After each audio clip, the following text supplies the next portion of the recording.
Melalui Kementerian Haji dan Umroh resmi menetapkan sebaran alokasi kuota jemaah haji reguler tahun 2026 dari skema baru ini lahir pro dan kontra lantaran ada sebagian wilayah yang merasa dirugikan.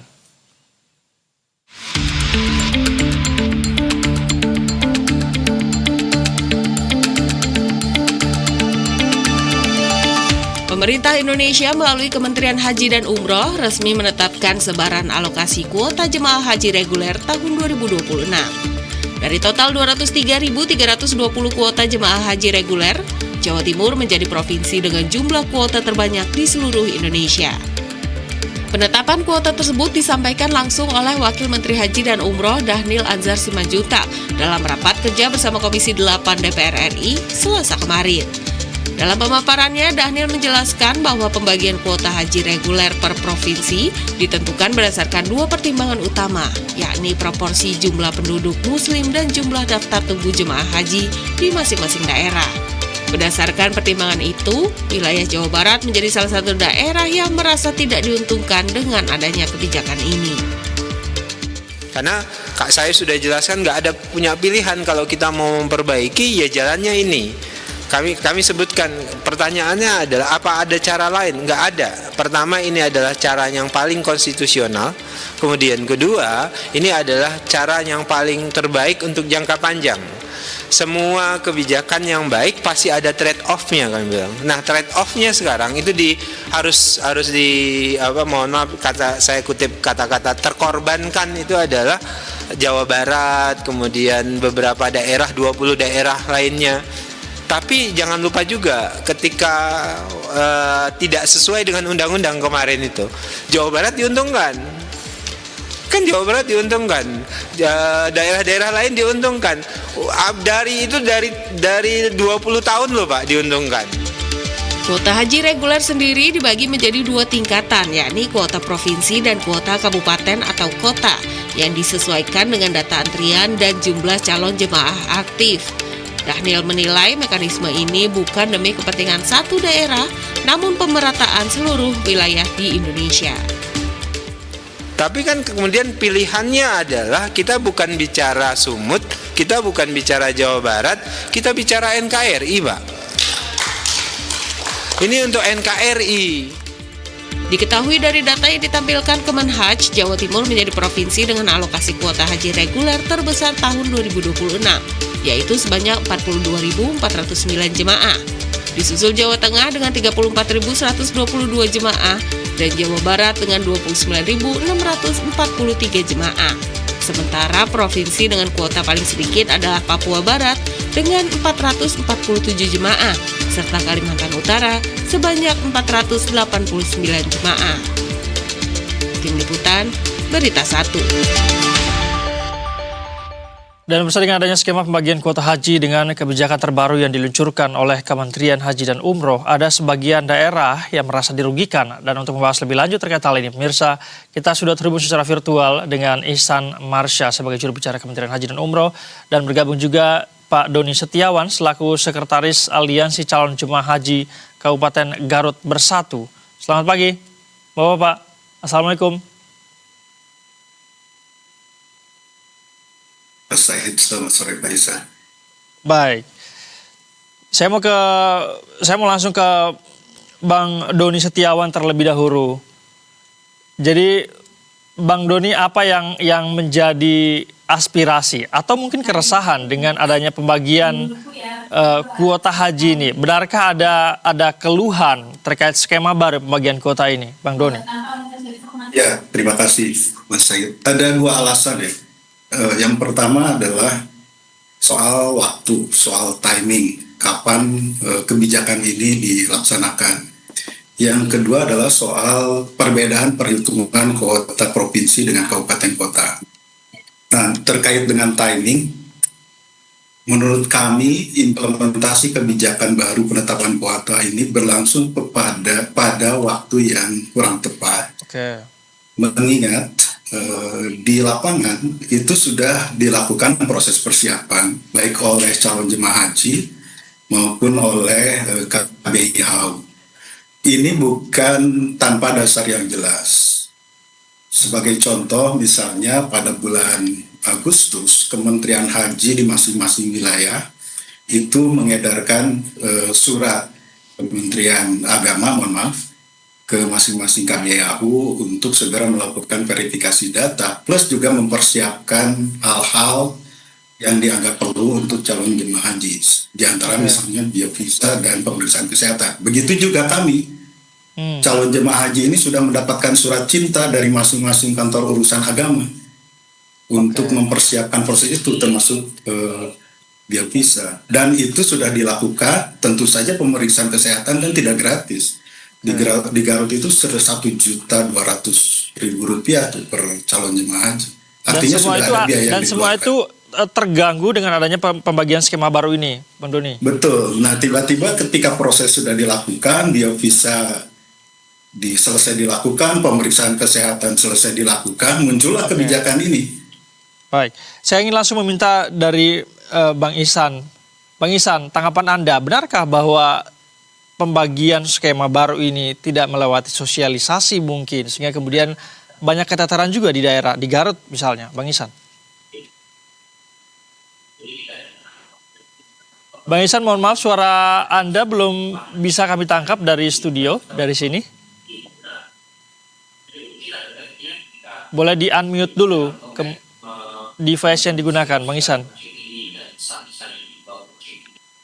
Oke, bisa mendengar suara saya? Sudah terdengar, silakan Bang Ihsan.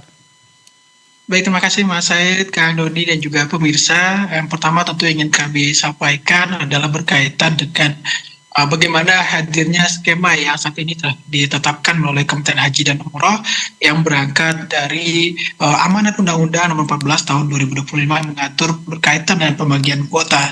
Dan tentu kita melihat proses yang berjalan di masa transisi dan juga proses penetapan revisi undang-undang sehingga undang-undang ditetapkan dan juga kita sebagai pemerintah menjalankan amanah undang-undang sebagaimana mestinya. Di sini kita beberapa waktu lalu sudah undang-undang ditetapkan dan kita menghadirkan skema sesuai dengan tadi yang disampaikan juga Pak Wakil Menteri, skema yang konstitusional berkaitan dengan pembagian kuota haji berbasis dengan daftar tunggu jemaah di setiap provinsi. Karena memang ini berangkat dari realitas yang selama ini terdapat kesenjangan kaitan dengan waktu tunggu yang sangat signifikan antar wilayah. Ada provinsi yang menunggu hingga 47 tahun, sementara di wilayah lain jauh lebih singkat. Dengan sistem baru berbasis proporsi daftar tunggu, pemerintah ingin memastikan bahwa setiap warga negara memiliki kesempatan yang sama, Mas Said, untuk mendapatkan hak mereka sebagai calon jamaah haji. Nah, tentu berbicara tentang sosialisasi, ini ikhtiar yang terus kita sampaikan. Mulai dari DPR berapa kali kita bersama melakukan rapat-rapat berkaitan dengan proyeksi skema yang kita hadirkan berdasarkan dengan undang-undang, amanat undang-undang berkaitan dengan pengaturan kuota yang kami sebut itu adalah pengaturan yang paling berkeadilan yang berangkat tadi bicara tentang daftar tunggu seluruh jamaah haji Indonesia. Mas Said. Bang Ihsan, tadi Bang Doni juga sebenarnya mempersoalkan timingnya yang dirasa kurang tepat begitu di saat semua jamaah sudah mulai mengurus beberapa kesehatan dan berbagai macam prosedur tadi, tetapi kemudian tiba-tiba ini mengganggu semua yang telah dipersiapkan oleh teman-teman khususnya di Garut dari Bang Doni tadi. Bang Ihsan. Betul Mas Said, ini juga jadi salah satu hal yang tentu menjadi perhatian dari kami di Kementerian Haji. Namun jauh daripada itu tentu ini lagi-lagi berangkat dari amanah undang-undang yang kita sebagai pemerintah, sebagai pelaksana undang-undang tentu harus melaksanakan kebijakan yang tentu seperti yang ditulis dan dihadirkan dalam undang-undang agar kebijakan itu dapat segera ditetapkan. Karena ini juga akan berimplikasi dengan penyelenggaraan ibadah haji tahun-tahun berikutnya jika tidak segera kita tetapkan. Karena kita punya banyak catatan tentunya berkaitan dengan berbagai persoalan pengaturan kuota dan ada berbagai catatan yang disampaikan baik dari PPK sebelumnya dan juga realitas pengaturan kuota yang kita sebut tersebut belum cukup berkeadilan, sehingga disinilah formulasi yang kami sampaikan oleh Kementerian Haji dan Umroh, formulasi yang paling berkeadilan, Mas Said. Dan tentu kita memahami bahwa perubahan kebijakan ini menimbulkan dinamika, namun kebijakan ini tidak didesain berkaitan dengan berbicara tentang merugikan atau menguntungkan daerah tertentu. Prinsip yang digunakan adalah keadilan berbasis data, bukan pendekatan siapa dapat lebih atau kurang. Bahkan pemerintah juga kita menggunakan, kalau dalam konteks keislaman ada kaidah radu al-haq ila mustahik, dan memberikan hak kepada yang berhak, Mas Said. Karena ini menjadi ukuran adalah antrian real jamaah yang terdaftar dan menunggu giliran, bukan lagi berbicara tentang persepsi populasi ataupun bicara tentang alokasi dari wilayah-wilayah ataupun provinsi tertentu. Dan ini menjadi catatan yang ingin kami sampaikan kepada seluruh calon jamaah Indonesia, termasuk juga bersama teman-teman di Jawa Barat khususnya. Tadi kalau kita melihat realitas yang terjadi, pengurangan yang cukup signifikan di Provinsi Jawa Barat, Mas Said. Oke, baik. Saya ini kembali ke Bang Doni. Bang Doni, apa implikasi konkret yang terjadi dengan adanya pembagian skema pembagian kuota yang baru ini? Bang Doni, apa yang terjadi di Kabupaten Garut? Iya, sekarang ini saya kira banyak yang mengalami kerugian baik material maupun imaterial ya. Saya ambil contoh 2 hari yang lalu ada beberapa WA maksud ke saya, rata-rata dari orang tua dengan kategori di atas 70 tahun. Mereka merasa kecewa sekali dengan apa yang sudah terjadi. Tapi begini yang ingin saya sampaikan Pak Ihsan ya. Kami sebetulnya tidak keberatan dengan prinsip keadilan, mengurangi waktu antrian secara masif di seluruh Indonesia. Tapi problemnya adalah timing. Betul, undang-undang mengamanatkan harus dilakukan segera. Tapi saya kira kan bisa dilakukan secara transisi, tidak sporadis dan tidak tiba-tiba seperti sekarang. Nah, skema itu sebetulnya yang menurut saya lebih adil bagi semua pihak. Karena calon jemaah haji ini menurut kami sebenarnya kan bukan benda mati, Pak, yang bisa diatur seperti bidak catur, diatur-atur begitu. Ada pengorbanan, ada rasa yang hilang, itu tadi saya sebutkan, misalnya orang tiba-tiba sakit, mentalnya ngedrop, gara-gara dia tidak jadi berangkat, harus menunggu sampai 3 tahun, 4 tahun, 5 tahun, dan seterusnya. Bang Doni, ada berapa Itu total yang calon jamaah haji di Kabupaten Garut yang terdampak dengan adanya pembagian skema baru ini? Khusus Kabupaten Garut itu berkurang cukup besar, sekitar 94%. Dari 1.805 tahun 2025, termasuk juga yang dirilis oleh Kementerian Agama di tahun ini. Kemudian melalui kebijakan ini berkurang menjadi 109. Ya begitu. Saya kira sih bukan hanya Kabupaten Garut yang mengalami hal ini ya, termasuk kabupaten kota lain di Indonesia. Satu lagi saya kira yang penting disampaikan, soal penentuan jumlah kuota kabupaten kota, kenapa berbeda rumusnya dengan penentuan kuota provinsi?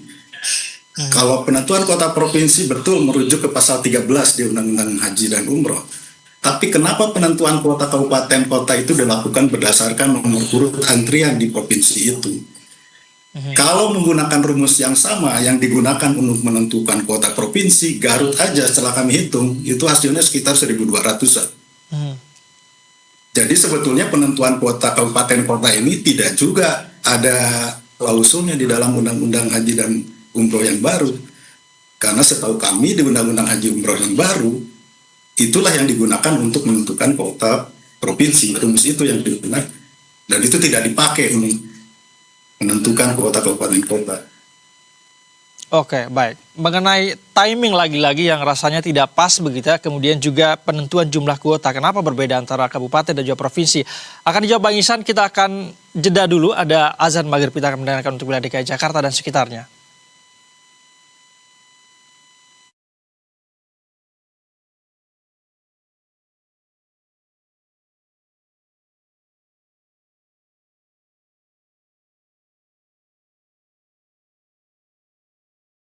Allahu Akbar, Allahu Akbar, Allahu Akbar, Allahu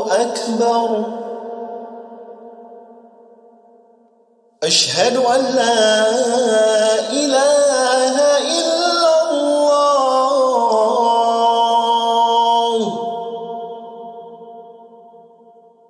أشهد أن لا إله إلا الله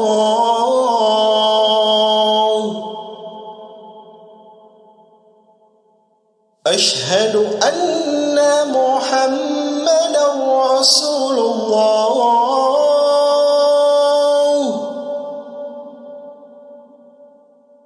أشهد أن محمدا رسول الله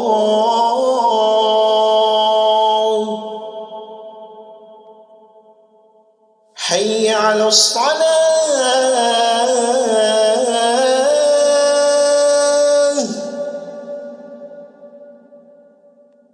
حي على الصلاة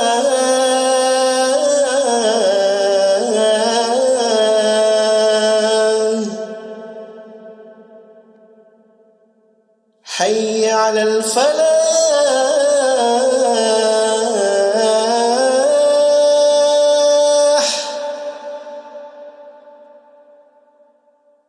حي على الفلاح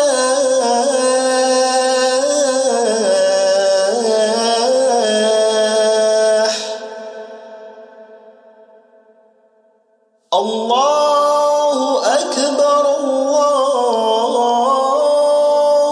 أكبر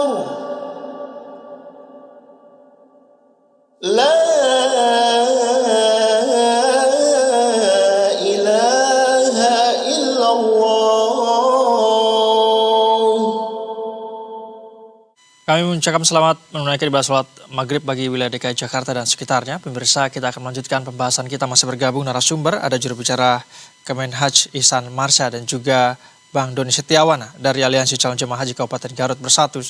Saya ingin melanjutkan ke Bang Ihsan tadi sebelum jeda azan maghrib begitu ya, ada keresahan dari teman-teman Garut, dari Bang Doni tadi, bahwa kenapa timingnya tidak begitu pas, tidak ada setidaknya masa transisi begitu, dan kemudian masalah perbedaan penentuan jumlah kuota antara kabupaten dan juga provinsi. Bang Ihsan, silakan.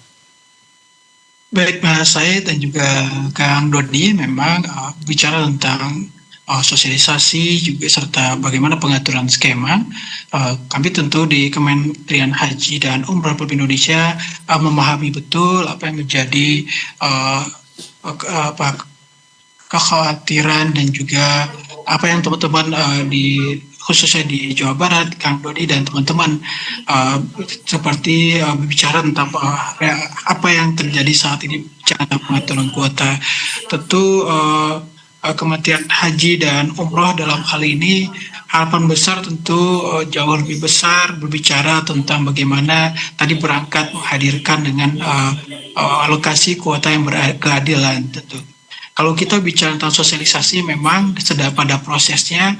Kami di Kementerian Haji sejak wacana pengaturan skema sebagaimana hal undang-undang disampaikan, kami memang sudah memulai berbagai sosialisasi, baik itu melalui media massa atau dalam berbagai pertemuan. Tentu ini juga PR ke depan untuk terus memasifkan sosialisasi kepada masyarakat berkaitan dengan pengaturan kuota. Dan berbicara tentang skema pembagian menggunakan formula kuota provinsi sebagai hal yang disampaikan, bicara tentang bagaimana pengaturan rumusan daftar tunggu provinsi dibagi total daftar tunggu nasional dan dikalikan dengan total kuota haji reguler nasional.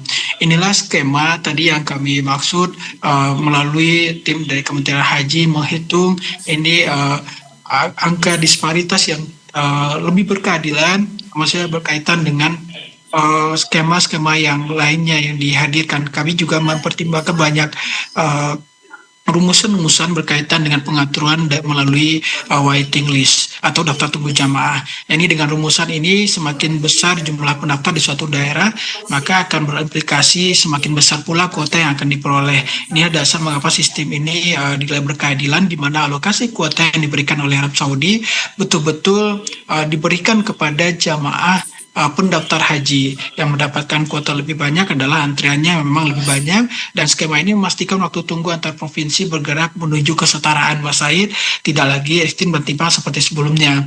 Misal kalau kita bicara soal Garut, mungkin tadi disampaikan Pak Kang Doni, itu untuk 1-2 tahun ini memang ada penurunan signifikan menjadi 100 jamaah di tahun 2026-2027. Nah, ini berangkat dari kalau kita bicara lokasi kuota keberangkatan jamaah 2026 itu kurang lebih perhitungannya jamaah yang mendaftar di tahun 2012, kalau kami tidak salah, tahun 2013. Dan ini berbanding lurus dengan pendaftar di tahun tersebut. Dan kalau kita lihat di tahun 2017, kuota dari Garut sendiri akan mulai kembali naik sekitar 1.200-an dan stabil sampai angka beberapa tahun kemudian. Nah, inilah proses berangkat dari tadi penghitungan skema melalui formulasi kuota provinsi